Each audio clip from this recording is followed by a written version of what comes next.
का वैक्यूम मुकम्मल हो जाए, आपने गेज के वाल को बंद कर दिया। इसके बाद वैक्यूम का आपने आधा पौना घंटा आपने स्टैंड रखा।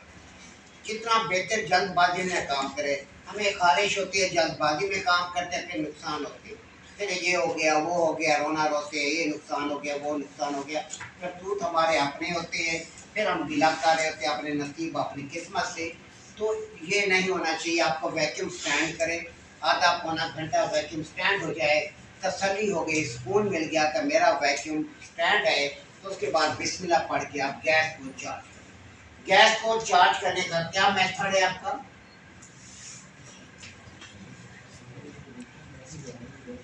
अब आपने गैस जो चार्ज होती है, आपकी गैस चार्ज होती है R22। विंडो एसी के अंदर ज्यादातर गैस जो चार्ज होनी है वो R22 है। नया जो विंडो आपके पास आ गया है इन्वर्टर, उसके अंदर जो गैस हम चार्ज कर रहे हैं वो 410 चार्ज कर रहे हैं, लेकिन आम विंडो के अंदर टोटल R22 चार्ज। चार्जिंग का मेथड सेम है, चार्जिंग के मेथड में फर्क नहीं है। अब देखिए यहाँ पर आपके पास चार्जिंग का मेथड R 410 10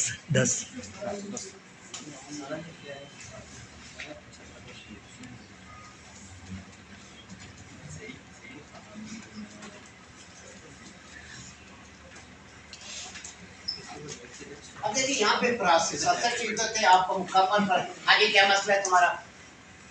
तवज्जो दे इधर, शहजादे बैठे थे इधर, शहजादे तवज्जो देते वरना क्लास से बाहर चले जाए। ड्रामा बनाते हैं आपने बताना ये। अब यहाँ पर क्या होता है, आपने गैस चार्ज करनी है सेम मेथड। आपने गैस सिलेंडर के वाल्व को आप देखें, आपने ये लीड उतारी, किसके साथ लगी हुई थी? वैक्यूम पंप के साथ लगी हुई थी। आपके यूनिट के अंदर भी वैक्यूम था, इस लीड के अंदर भी वैक्यूम। जैसे ही आपने लीड को उतारा, यकदम एयर अंदर जाए। क्यों? क्योंकि इसके अंदर वैक्यूम। समझ आ रही मेरी बात? के दोनों पीछे नए जो तीनों बैठे हो, अब अंदर एयर चली गई है। अगर हम गेज का वाल्व खोल देंगे, ये एयर सारे यूनिट में चली जाएगी, हमारे वैक्यूम करने का मकसद खत्म। वैक्यूम करने का जिस मकसद के लिए मैं वैक्यूम किया था, यूनिट के अंदर एयर ना हो, वो मकसद फौत हो गया। अब आपने क्या किया? सिलेंडर का वाल्व खोला। सिलेंडर का वाल्व खोलने के बाद आपने गेज का वाल्व नहीं खोलना, आपने इधर पर्च मारना है, थोड़ा सा लीड को आपने ढीला करना है। ढीला करके थोड़ी सी गैस निकालनी है। जब आप गैस निकालेंगे, जो अंदर एयर है वो गैस के प्रेशर से बाहर निकल। अक्सर सवाल किया जाता है, बल्कि मैंने पेपर में भी दिया हुआ है, गैस चार्ज करने से पहले क्या अमल करना चाहिए? पर्चिंग का। एक वैक्यूम, दूसरा पर्चिंग। अगर आप पर्चिंग नहीं करेंगे, वैक्यूम का मकसद ही फायदा ही कोई नहीं है। मैं तो हजारों बार बताता हूँ। अब यहाँ पर, और मुझे पता है मैं भैंस के आगे बीन हो जाता हूँ। कोई मोबाइलों पे बैठा है, कोई किधर बैठा हुआ है, नुकसान आपका हो, मेरा नहीं। अपने ना माँ बाप का हो रहा है, ना किसी और का हो रहा है। कि अपने कौम पे खुद कुल्हाड़ी मार रहे हैं। आपके पास बार बार कहा गया है, प्रैक्टिकल नहीं, लेक्चर को पहले रिकॉर्ड करें, बार बार लेक्चर रिकॉर्ड।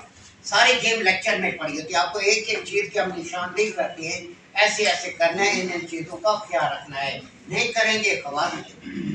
सिर्फ काम देखने से काम नहीं समझ जाता। इस तरह दुकान वाले लड़के भी महीने में तैयार हो जाते, 10-10 साल 15-15 साल बर्बाद होते हैं, फिर हमारे पास आते, फिर भी हमारे एक महीने के लड़के का मुकाबला नहीं कर सकते जो सही पढ़ रहा हो। जो नहीं पढ़ रहा प्रोफेसर है, उसको कुछ नहीं कर सकते। लेक्चर रिकॉर्ड किए बगैर मसला नहीं होता। इतना 1.5 घंटे हो रहा है, लेक्चर चल रहा है, तो साफ ज़ाहिर है इसके अंदर से सिंपल हमने आपको ये नहीं बताया कि गैस चार्ज के लिए आप खुश हो गए, फिर आगे जाके जलील होंगे। मेन कंसेप्ट ही क्लियर नहीं होगा, काम करने का मेथड क्या है वो पता ही नहीं। अब यहाँ पर आपने गेज के सिलेंडर के बाल को खोला, आपने पहले पर्च मारा। पर्च क्यों मारा है? इस वजह से मारा है सर, मैंने लीड को वैक्यूम पंप से जब उतारा तो इस लीड के अंदर वैक्यूम था, तो जिसकी वजह से हवा अंदर चली गई है।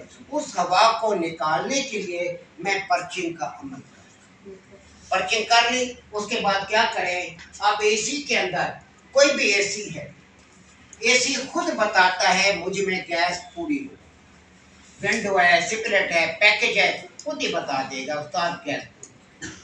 क्या है, हम बगैर गेज के भी गैस चार्ज कर सकते हैं एसी से। गेज नहीं है, आप गैस चार्ज कर सकते हैं। आप क्लाइमीटर की मदद से भी कर सकते हैं, क्लाइमीटर से टोटल क्लियर नहीं होता, एसी खुद बता रहा है। अब देखें कैसे बता रहा है। आपने 50, अब इसमें गैस कितनी डलती है एसी के अंदर, R22 गैस जहां भी होगी, चार्जिंग प्रेशर चलता है 65 से 70 psi। ये डिपेंड करता, ये सिर्फ 100% एक्यूरेट नहीं है, मौसम पर डिपेंड करता है। मौसम ठंडा है तो गैस 40, 45, 50 psi। ऐसे खुद बता देगा कि मौसम के हिसाब से मुझ में गैस पूरी चार्ज हो गई है। अभी आप प्रैक्टिकल करेंगे, ये नहीं बस ऐसे टीचर काम करा ऐसे करे नहीं। अब एक ही चीज को समझे क्या किया जा रहा है, वही प्रोसेस रिपीट हो रहे होते हैं जो यहाँ मैं समझा रहा हूँ, फिर वहीं पर मैं फिर रिपीट कर रहा होता हूँ। फिर भी आप नहीं तैयार होते, फिर आपको वहाँ पर मैं इंस्टॉलेशन का तरीका बता रहा होता हूँ, क्योंकि फॉरन में एसी इंस्टॉल करने होते हैं, पता नहीं होता कैसे इंस्टॉल कर, फिर बेइज्जत होती है।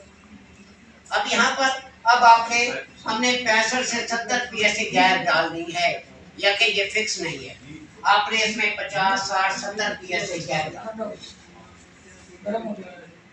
50, 60 psi आपने गैस डाली है, डालने के बाद कंप्रेसर बंद है, 60, 65 psi गैस डालने के बाद कंप्रेसर को चलाएंगे। जैसे ही कंप्रेसर को आप ऑन करेंगे, जो गैस आपने ये जो 50, 60 psi डाली है, ये कंप्रेसर बंद, कंप्रेसर बंद है। इस प्रेशर को क्या कहते हैं, स्टैंड प्रेशर। सारी गैस कंप्रेसर में रुकी हुई। अब कंप्रेसर को चलाएंगे, जैसे ही कंप्रेसर चलाएंगे, कंप्रेसर गैस को कंप्रेस करेगा, गैस का दबाव बढ़ाएगा। जैसे ही दबाव बढ़ाएगा तो आपकी सुई 0 पर आना शुरू हो जाएगी। क्यों? क्योंकि कंप्रेसर खाली हो गया, सारी गैस कंप्रेस हो गई, सिस्टम में चली। अब हम झटके देके गैस नहीं चार्ज करें, खासतौर पर फ्रिज, डीप फ्रीजर जो चौड़ते मैंने सारा समझाया था। अब चार्जिंग प्रेशर पे रखे सुई ताकि प्रॉपर काम हो।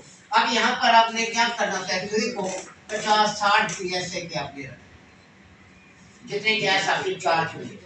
अब सुई 60 पर है, सिलेंडर का वाल्व खुला हुआ है। जैसे ही इसके अंदर आपको किसी चीज को ना वाल्व बंद करने की जरूरत है, ना खोलने की, ना छेड़ने की, ऐसे खुद बता देगा उस्ताद गैस पूरी होगी। जैसे इसमें गैस 25 से 30 psi होगी तो आपकी लिक्विड लाइन पर आइस आना शुरू हो जाएगी, यहाँ पर आइस आना, आपके वेपरेटर पर आइस आना शुरू हो। इसका मतलब क्या होता है, एसी हमें दूर से बता देता है, सिपरेट विंडो एक ही निशानी है, दूर से बता देता है कि गैस कम। कंप्लेन आ जाते हैं जैसे कूलिंग नहीं कर रहा, हम जाके जैसे ही देखते हैं, नजर मारते हैं, आइस आई होती है लिक्विड लाइन पर, पतली वाली लाइन पर, हमें पता चल जाता है उसका गैस कम, तो हमें परेशानी वाली गेम ही नहीं। अब यहाँ पर क्या है, आपकी लिक्विड लाइन पर आइस आ गई, आइस आ गई, इसका मतलब है इसमें चार्जिंग प्रेशर पूरा नहीं हुआ, इसमें गैस कम। हम चार्जिंग का अमल जारी रखेंगे, जैसे जैसे गैस का प्रेशर इसमें पूरा होता जाएगा, हवा मौसम ठंडा है या गर्म है, तो आपकी आइस मेल्ट होना शुरू हो जाएगी। जैसे आइस मेल्ट होगी, समझिए कि गैस मुकम्मल चार्ज हो गई है और आपको रिटर्न मिलना शुरू हो जाएगी। आपकी सेक्शन लाइन ठंडी यक हो, ये ना होगा ठंडी, आपको पता है नहीं, ठंडी यक होनी चाहिए। आपके कंप्रेसर की मोटर ठंडी यक रहे, अगर कंप्रेसर की मोटर ठंडी नहीं रहेगी, मोटर हीट अप, एसी चलता भी रिटर्न पर है, ठंडी गैस पर। परसों ये विजिट पे हम गए, हम क्या चीज चेक कर रहे थे, कंप्रेसर में क्या थी, नमी थी, जी सर, पानी था सारा, तो हम इसको देख रहे होते कि कंप्रेसर ठंडा यक रहे, क्योंकि हीटिंग मोड के अंदर कंप्रेसर में लोड बढ़ जाता है, जब उसे रिटर्न मिल रही है उसको कुछ नहीं, जब रिटर्न नहीं मिलेगी फिर इश्यू। तो हम रिटर्न को फॉलो कर रहे हैं, इसको ठंडी गैस मिल रही है, रिटर्न मिल रही है, 5-7 मिनट में इसको रिटर्न मिलना शुरू हो जाना चाहिए, ज्यादा टाइम ना लगे, ज्यादा टाइम लगेगा तो कंप्रेसर आपका हीट अप होना शुरू हो जाएगा। ये जो कंप्रेसर आप गए थे, एक इसको कहते हैं स्क्रोल कंप्रेसर, अपने सारा काम किया, वहां पर हम रहे 4 बजे तक, तकरीबन 3:30 बजे तक वही थे, सुबह 10 बजे से 3:30 बजे तक वही थे। तो सारी चीजें मैंने देखी है, क्या क्या थी, failure, MC, LP, HP, compressor, scroll compressor, indoor, सारा कुछ खोला हुआ था हम लोगों ने। तो अब इन पर है कि इन्होंने क्या पिक किया, वहाँ पर क्या नहीं किया, क्योंकि 6-7 घंटे वहाँ पर हम रहे। तो वहाँ पर इस तरीके से आपने क्या करना है, जैसे इसके ऊपर आइस मेल्ट हो जाए समझे गैस मुकम्मल चार्ज। गैस मुकम्मल चार्ज, जब गैस मुकम्मल चार्ज होगी क्या पता चलेगा, लिक्विड लाइन पर आइस मेल्ट हो गई। आपकी आइस मेल्ट हुई है 65 psi पर, हम 5 psi और एक्स्ट्रा डाल देते हैं। 5 psi डालने का मकसद क्या होता है, अगर कोई कसर रह गई है वो पूरी हो जाए। 70 psi गैस पूरी कर दी, उसके बाद पहले सिलेंडर के वाल्व को बंद करेंगे, उसके बाद गेज के वाल्व को बंद करेंगे। अगर यहाँ पर चार्जिंग पिन वाल लगी हुई है, लीड को उतार दें, पिन वाल लगी हुई है, गैस लीक नहीं होगी। अगर पिन वाल नहीं है, हमने चार्जिंग लाइन आम सादा चार्जिंग लाइन लगाई है, फिर आपको यहाँ पे पंचिंग टूल डालना पड़ेगा। पंचिंग टूल डाल के लाइन को आप पंच कर लेंगे। पंच करने के बाद ये रास्ता बंद हो जाएगा। एसी चल रहा है, एसी बंद नहीं होगा। आपने चालू हालत में इसको करना है, जल्दी जल्दी काम करना होता है। पंच किया, यहाँ से ट्यूब को काटा और टांका लगाने के बाद एसी को, ये तमाम प्रोसेस 5 से 10 मिनट 15 मिनट के अंदर अंदर करने होते हैं। ज्यादा देर एसी को चलाएंगे, एसी आपका ट्रबल कर देगा। जी प्रेस करके पंचिंग टूल होता है, उसे प्रेस करके लाइन को बंद कर, लाइन का रास्ता बंद, क्योंकि पंचिंग टूल लगा होगा तो गैस का रास्ता बंद होगा। एसी चल रहा है, एसी बंद रहा, पानी कर देंगे और टांगे।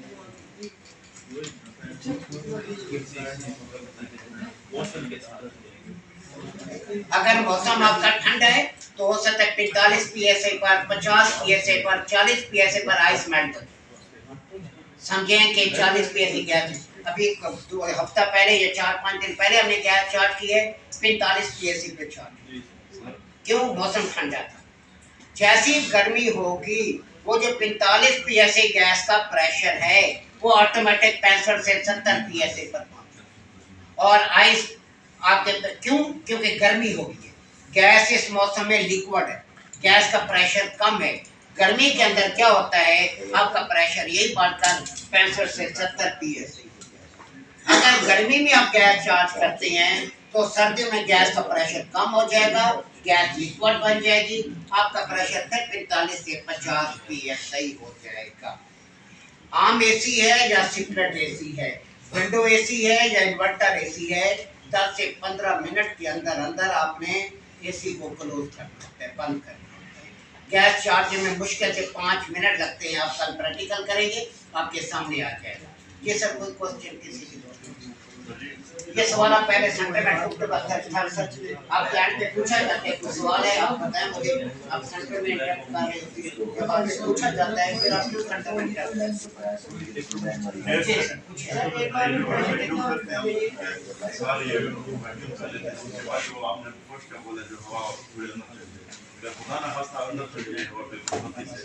से चले जाता आपका यूनिट।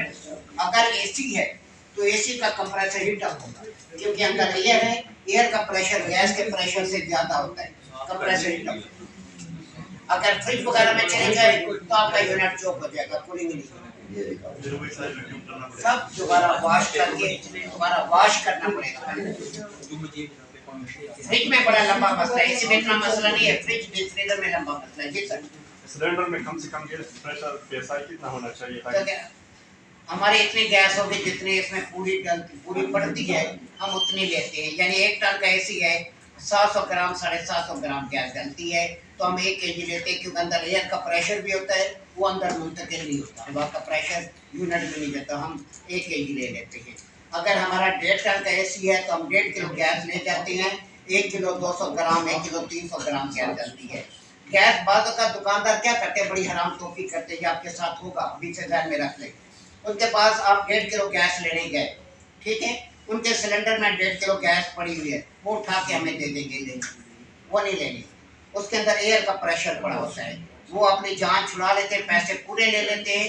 अगर बासूरत दिगर वो किसी को गैस दे वो 1 किलो जाए, वो 300-400 ग्राम नहीं जाए, वो उनको बचत हो जाती है। उनकी कोशिश भी होती है ये मंडे हम इनको, तो आपने अपनी गैस लेनी है भाई, इधर पूरी करो, वो नहीं लेने, उनका सिलेंडर नहीं लेना। उनका सिलेंडर लेंगे उनको 400 ग्राम बचेगा, आपका 400 ग्राम का नुकसान हो जाएगा। क्योंकि एयर का प्रेशर अंदर रहता नहीं जाता, एक रास्ता होता है उसको ट्रांसफर करने का।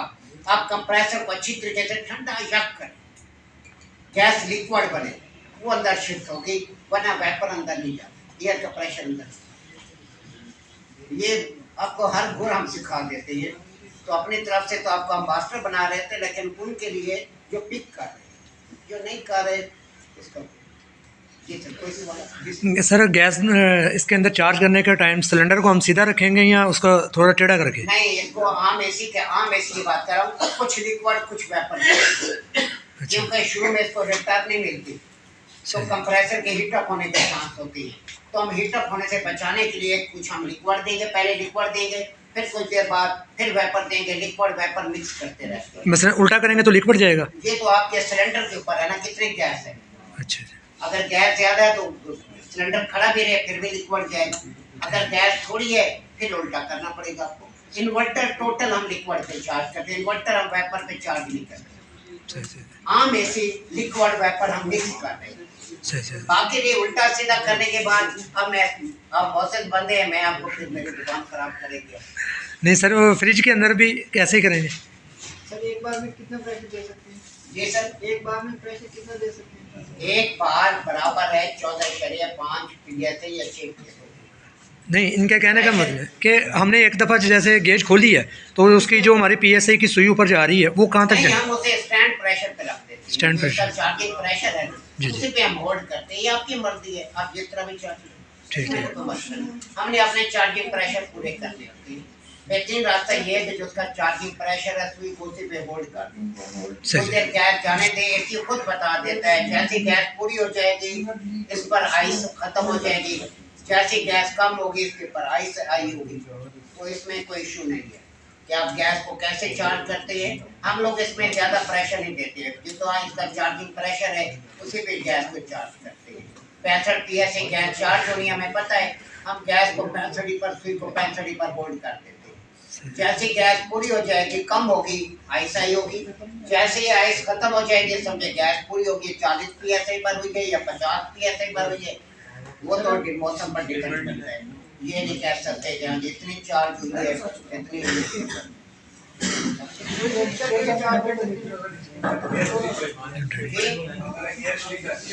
गैस क्या होती है?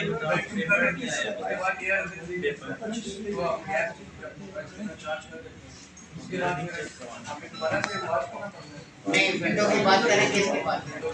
आप विंडो की बात करें, आपका विंडो को कुछ नहीं होगा।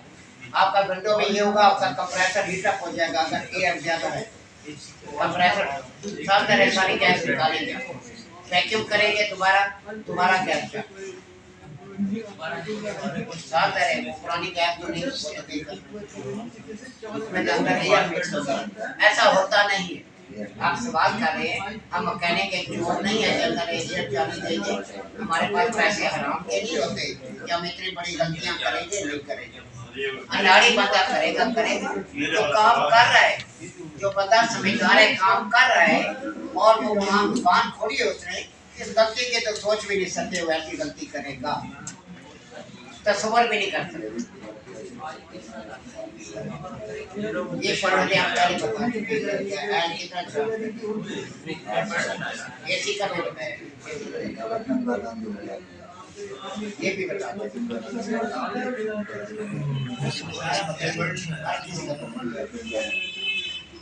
A to Z तमाम लेक्चर आपके पास हर चीज हो जाएगी।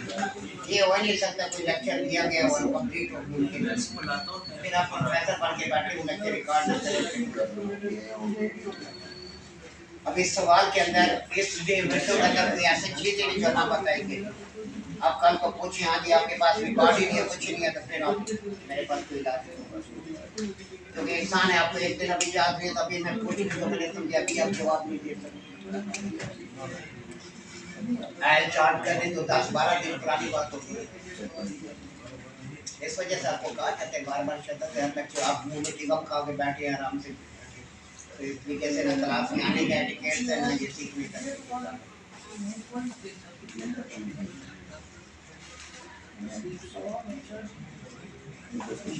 जी सर, कोई सवाल नहीं। इस तरीके से आपने गैस को चार्ज कर देना। कल इंशाल्लाह से ये रही कल मैं आपको ये गैस चार्जिंग सारा मैं कनेक्ट कराऊंगा विंडो को।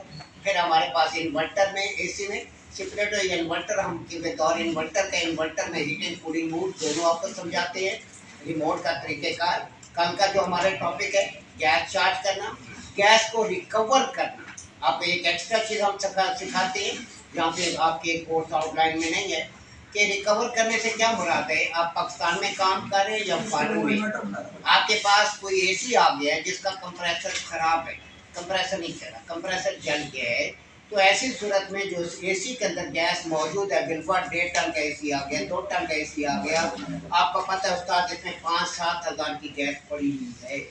अगर वही गैस मैं रिकवर करके दोबारा डाल दूँ, मेरी मजदूरी डबल हो जाएगी, 5-7 हज़ार ये बच जाएंगे, 5-7 हज़ार गैस के बच जाएंगे, एक एसी का 14-15 हज़ार रुपये मुझे। तो हम क्या करते हैं, विंडो है या सिपरेट है, हम गैस को 100% कोशिश से रिकवर करें, किसी सूरत में ज़ाया ना करें। जब अपना कारोबार होता है, जब किसी के हम मुलाजमत करें, फिर हम इस चीज़ को ना बताते हैं ना शो करते हैं, क्योंकि हमारे लिए ही अज़ाब है, हमें एक काम डबल करना पड़ेगा। तो इस वजह से अपने बिजनेस के अंदर मैंने रिकवरी यूनिट बनाया हुआ है, गैस को उसी सिलेंडर के अंदर हम दोबारा रिकवर करते हैं। रिकवर अपने वो करना होता है जहाँ पर आपकी गैस कारआमद हो। कारआमद कहाँ है, फ्रिज में कारआमद नहीं। क्यों नहीं है, क्योंकि इसके कंडेंसर लोहे के बने हुए, इसमें कार्बन। डीप फ्रीजर की गैस 100-150 ग्राम सारी गैस डलती है, डीप फ्रीजर में गैस कारआमद नहीं है, कंडेंसर लोहे के है। वाटर कूलर की गैस कारआमद नहीं है, वाटर डिस्पेंसर की गैस इसमें 100-200 ग्राम गैस है। तो ये हम वैसे भी रिकवरी अगर करनी भी हो हम नहीं करते, क्योंकि हमें पता है गैस गंदी है। 200-150 ग्राम के लिए हम लोग इस टाइप की हरकत नहीं करेंगे। अब यहाँ पर विंडो एसी में हमें पता है 1.25 किलो 1.5 किलो गैस है, और दूसरा गैस भी साफ है। क्यों, इसमें कार्बन नहीं। आपके कंडेंसर वेपरेटर कॉपर के बने हुए, ये कार्बन नहीं बने। आपका सेपरेट एसी है, गैस को रिकवर करेंगे। पैकेज यूनिट है, जो कल हम विजिट पे गए हुए थे, वहाँ पर 6 किलो गैस डलती है। अब 6 किलो गैस ठीक ठाक अमाउंट है सारी से भी। चिलर में 12-12 सिलेंडर 20-20 सिलेंडर गैस डलती है, सारी गैस रिकवर, लाखों रुपए की बचत। तो रिकवरी यूनिट इस्तेमाल होते हैं। मैंने बहुत 8-10 साल पहले मैंने यहाँ बनवाया था, अभी वही बना हुआ है, क्योंकि हम लोग फील्ड में काम करते हैं। उस टाइम नया रिकवरी यूनिट आया था, तो अब तो रिकवरी यूनिट अभी मेन मैकेनिकों को पता है, आम मैकेनिक को पता नहीं रिकवरी यूनिट। या मेरा स्टूडेंट जो यहाँ से जा रहा है उसको पता है रिकवरी यूनिट में 5-7 हज़ार रुपये शुरू में लगता है, उसके बाद लाखों रुपए की बचत। जो भी सेपरेट का कंप्रेसर खराब है, गैस रिकवर करके वही सिलेंडर में स्टोर करें। बाद जगह पे हमसे ये सवाल किया गया ये क्या कर रहे हैं, वो भी आपको समझा दूँ ये क्या कर रहे हैं। तो हम कहते हैं अंदर से ऑयल और कचरा निकाल रहे हैं। तो ये नहीं बताना कि हम गैस स्टोर करें, फिर तो रखना पड़ेगा, फिर तो मसले लग जाए। बड़े यूनिट थे, मेरे ख्याल में 8 टन या 10 टन के थे, वहाँ पे मैं तो चला गया, लड़के रिकवर कर रहे थे, उनसे मैं सिखा दिया था कि उस्ताद पूछेंगे सवाल कोई ना कोई आके, तो नहीं बताया अंदर से तेल निकाल रहे हैं, कचरा निकाल कर सिलेंडर में डाल रहे हैं, तो वो गैस सिलेंडर में मुंतकिल हो गए। उसके बाद गैस आपने चार्ज करनी है, कंप्रेसर चेंज करना है, चेंज करके गैस मारा। गैस चार्ज करते वक्त टाइम ही नहीं लगता, अगर कोई आ भी जाए तो देर ही नहीं लगती, गैस 5 मिनट भी नहीं लगते, गैस चार्ज हो जाती। तो इस तरह रिकवरी का बहुत बड़ा फायदा ये उन स्टूडेंट के लिए जो यहाँ सीखने के लिए आए हैं, सीख रहे हैं, जो टाइम पास कर रहे हैं। तेरा काफ़ी देर से मोबाइल निकला, खड़ा हो जाए, ये मोबाइल क्यों निकाला, तेरा मोबाइल क्यों निकला।